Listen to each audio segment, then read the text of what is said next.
तुझी माझी यारी भाग 53. तर मित्र आणि मैत्रिणींनो, तुम्ही जर आमच्या चॅनलवर नवीन असाल तर चॅनलला सबस्क्राईब करा. मागील भागात स्वीटी, चल आपण सुद्धा डान्स करूया, रोहन स्वीटीला म्हणाला. स्वीटी तर खूप खुश होते की R3चा रोहन स्वतः तिला डान्ससाठी विचारत आहे. ती सुद्धा डान्स करायला तयार होते. ऋषीने आभाच्या कमरेला पकडले होते आणि आभाने त्याच्या खांद्यावर हात ठेवले होते. आभा, तुला हे सर्व आवडलं? ऋषी म्हणाला, ज्यावर आबा बोलते. हो ऋषी, मला खूप जास्त आवडलं. ऋषी, मला आज तुला परत हे सांगायचे आहे की मी तुला खूप प्रेम करते. मग ऋषी तिला घट्ट मिठी मारतो. डान्स करून झाल्यावर सर्वजण आभा आणि ऋषीसाठी जोरजोराने क्लॅपिंग करतात. तर आतापासून पुढे इकडे आभाच्या घरी शिवराज पवार राधाजीसोबत बसले होते.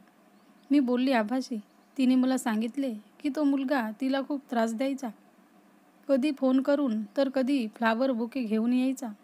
तो तिच्याशी जबरदस्तीने लग्न करत होता. परंतु तेवढ्यातच तिच्या फ्रेंड्स लोकांनी तिला वाचविले.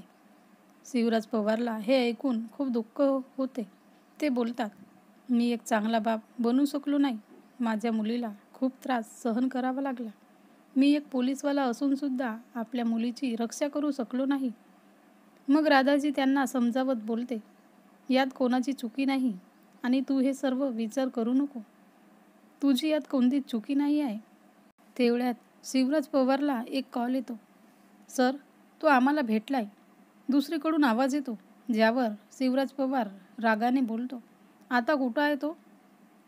मग ते त्यांना पोलीस स्टेशनला यायला सांगतात. शिवराज पवार आणि राधाजी दोघंही पोलीस स्टेशनला पोहोचतात. तिथं शिवराज पवारला एक मुलगा दिसतो, जो नवरदेवाच्या पोशाखात रक्ताने लथपथ होता. एक पोलीसवाला बोलतो, सर, हा विराट आहे. यानेच तुमच्या मुलीला किडनॅप केले होते. शिवराज पवार रागाने त्याच्याकडे जाऊ लागतात. पण तेवढ्यात तो पोलीसवाला त्यांना थांबवत बोलतो, सर, याला मारून काही फायदा नाही. बघा याची हालत. तुम्हाला वाटते की याला आणखी टॉर्चर केले पाहिजे? आम्ही याचा मेडिकल चेकअप केलाय. हा कोणत्याही वेळी मरू शकतो. काय मरू शकतो? पण कसं काय? शिवराज पवार त्याला म्हणाले, याच्या शरीराचे सर्व पार्ट डॅमेज झाले आहेत. फक्त थोडी हृदयाची ठोके वाचले आहेत. त्याचीही माहिती नाही, कधीही थांबू शकतात. तो पोलीसवाला म्हणतो, पण हे कोणी केले याच्यासोबत? शिवराज पवार त्याला म्हणाले, ते तर माहिती नाही झालं. हा आम्हाला पोलीस स्टेशनच्या बाहेर पडलेला भेटला आणि हा सोबत नोट भेटला आहे. त्याच्यात लिहिलेला होता की मी विराट आहे, ज्याने आभा पवारचा किडनॅप केला होता. मला त्याची शिक्षा भेटली आहे. जर तुम्हाला मला अजून शिक्षा द्यायची असेल तर मी ती हसत मंजूर करेल. तो पोलीसवाला त्यांना वाचून दाखवतो. तो पोलीसवाला ती नोट वाचतच होता की विराट तिकडे पडतो. इकडे सेरा सिगरेट पीत होता. तो एका व्यक्तीला बोलतो, तू त्याला पोलीस स्टेशनच्या समोर सोडला ना? तो व्यक्ती बोलतो, येस बॉस. त्याच्यासोबत हेच व्हायला पाहिजे होते. तो हे डिझर्व करतो. हिंमत कशी झाली त्याची, कोणा मुलीला किडनॅप करून जबरदस्ती लग्न करायची? सेरा म्हणाला, बॉस, आपण हेच तर करतो, घाबरवण्याचा आणि धमकवण्याचा काम. तो व्यक्ती बोलतो, तुला माहीत आहे आपला काय काम लोकांना मारण्याचं आहे. त्याच्यापासून आपला पोट भरतो. सेरा म्हणाला, बॉस, तुम्ही खरं बोलताय, पण मला कधी कधी वाईट वाटते की कोणी व्यक्ती असा कसा करू शकतो.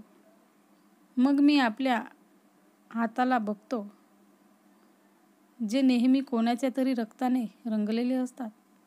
तो व्यक्ती बोलतो. सेरा त्याचे बोलणे ऐकून आपल्या मनात काही विचार करतो.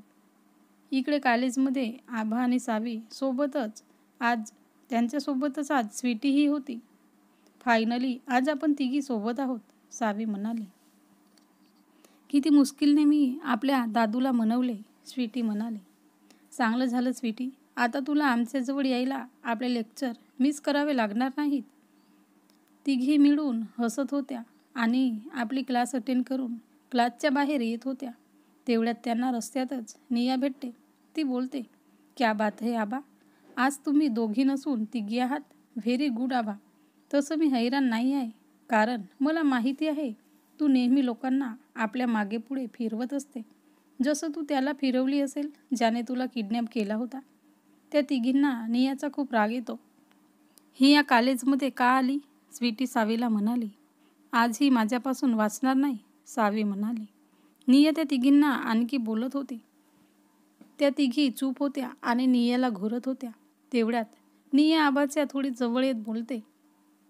तसं आभा, मी ऐकली की तुझा बॉयफ्रेंड खूप रिच आहे. तर तुला काय घेणं देणं त्याच्याशी? तू आपल्या कामाशी काम ठेव, समजलं तुला? सावी तिला म्हणाली. उफ, असं म्हणून निया आभाला पाहून बोलते. ही एक तुझी चमची नाही, ही तर एक मुलगी आहे. हा तुझा कुत्रा आहे, हे ठीक आहे ना? जे की आपल्या मालिकला कोणी काही वाईट बोलला तर ऐकू शकत नाही आणि नेहमी भुकत असतो. निया हसते. सावी रागाने बोलते. तू मला कुत्रा बोलली? असं म्हणत सावी नियाच्या जवळ जातच होती, पण एकदम थांबते आणि हसते, कारण आभाने त्याच वेळी नियाच्या थोबाडीत मारलेले असते, ज्याला पाहून सावी तिथंच थांबली होती आणि हसत होती. कॉलेजमधील सर्व स्टुडंट्स हे बघत होते आणि नियावर हसत होते. नियाला खूप राग आला होता, कारण आभाने तिला मारले होते. हाऊ डेअर यू, तू मला मारली? असं म्हणून निया रागाने आपला हात आभाला मारण्यासाठी उचलते. तेवढ्यात कोणीतरी आभाच्या समोर येऊन नियाचा हात पकडतो. जेव्हा निया आपला हात आभाला मारण्यासाठी उचलते तेव्हा आभा तिच्यापासून वाचण्यासाठी आपल्या हाताने आपला चेहरा कव्हर करते. ती थोडा वेळ तशीच राहते. तिला वाटले होते की निया तिला मारेल, पण असं काहीच झालं नाही. ती हळूहळू आपले हात बाजूला करते आणि बघते की कोणी मुलगा तिच्यासमोर उभा आहे ज्याने नियाचा हात पकडला आहे. नियाची खूप रागात होती. ती बघते की तिचा हात कोणी मुलाने पकडलेला आहे. ती त्याला पाहत बोलते, कोण आहेस तू? हिंमत कशी झाली तुझी माझा हात पकडायची? सोड माझा हात. तो मुलगा आणखी कोणी नसून रोहन होता. आभा, सावी आणि स्वीटी हे बघतात की हा रोहन आहे. रोहन तिचा हात सोडत बोलतो, तू का आभाला मारत होती आणि असं करण्याचा विचारही का केली तू?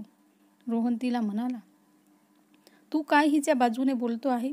तुला नाही माहीत ही मुलगी किती सेल्फिश आणि मतलबी आहे? तेवढ्यात रोहन तिला जोराने बोलतो, सटप. मला माहीत आहे आबा कशी आहे. मला तुझ्याकडून जाणून घ्यायची काही गरज नाही, तेही तुझ्याकडून. आणि परत तू आबाबद्दल काही बोलली तर मी विसरून जाईल की तू एक मुलगी आहेस, समजलं? मग आबा रोहनला बोलते, तू का हिला समजवत आहेस? मी स्वतः हँडल करू शकते हिला, आणि आज ही वाचणार नाही आहे. आभाने आज विचार केला होता की नियाला चांगला सबक शिकवायचा. मग सावी आणि स्वीटी दोघेही ॲटिट्यूडने येतात आणि आभाचा साथ देत बोलतात, ही नेहमी आम्हाला त्रास देत असते आणि आज तर हिने चक्क माझे एका कुत्र्याशी कम्पेअर केला. सावी म्हणाली, तुम्ही लोक काय विचार करताय की मी घाबरेन तुम्हाला? निया म्हणाली, हो घाबर, आम्हाला घाबर. असं म्हणत सावी तिच्या जवळ जाते.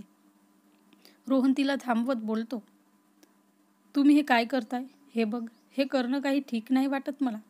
मग तो नियाला म्हणतो, तू जी कुणी आहेस, परंतु तू आता आभापासून दूर राहा. तुला ही आभाची चिंता आहे असं काय आहे आभात?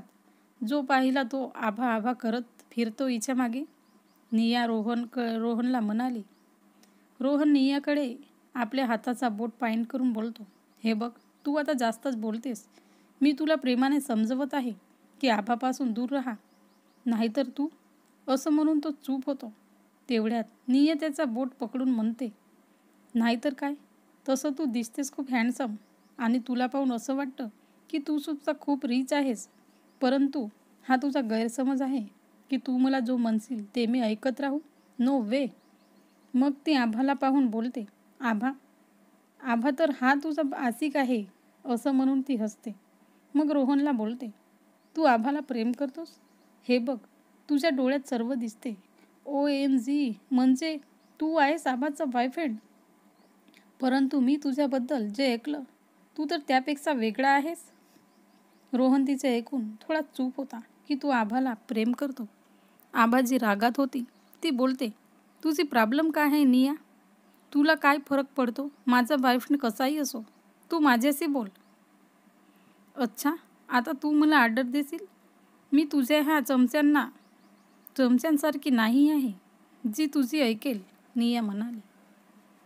ही परत आम्हाला बोलत आहे, स्वीटी आणि सावी म्हणाल्या. तेवढ्यात सावी बोलते, तुला काय वाटते की आम्ही आभाची चमचे आहोत? Kind your information. ही आमची मैत्री आहे जे तुला कधीच समजणार नाही, सावी म्हणाली. सावी, हिला बोलून काय फायदा? हिला काय माहिती मैत्री काय असतं? त्यासाठी हिच्याजवळ फ्रेंड्स तर पाहिजेत ना, स्वीटी म्हणाली. अरे यार, ही एक चांगली मुलगी बनवून दाखव, हेच हिच्यासाठी काफी आहे. पण हिला हिच्या पैशाचा इतका घमंड आहे ज्यावरून हिला काही फरक पडत नाही, आभा नियाला म्हणाली. निया आणखी त्यांना बोलायलाच लागते. रोहन त्यांना थांबत होता, कधी आभाला तर कधी सावीला, आणि नियाला बोलून तर काही फायदाच नव्हता. कॉलेजमधील सर्वजण ते बघत होते. आभा आणि नियाची जी बहस चालू होती, असं वाटत होतं की केव्हा कोणीही अटॅक करू शकत होता. तर मित्र आणि मैत्रिणींनो, हा भाग कसा वाटला कमेंटमध्ये सांगा आणि जास्तीत जास्त शेअर करा.